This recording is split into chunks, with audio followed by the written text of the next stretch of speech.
देखो मित्रों देखो કૂતરાનું બચ્ચું અને બિલાડી એક ડીશમાં ભોજન આપ જોઈ શકો છો. વર્ષોથી બંનેની દુશ્મની ચાલે છે પણ હાલ દોસ્તી બની ગઈ.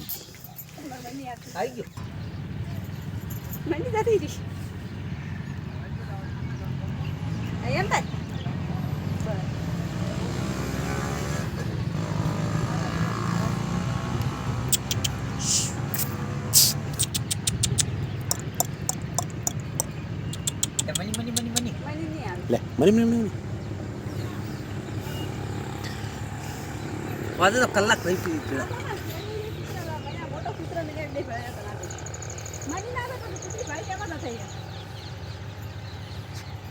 આ કૂતરો બનાવવાનો એમ આ મોણા જેવો પથારી કરવી પડે હોત બીજો તો નહીં પહેવા દે પેલા એક કોળા મેલ્યા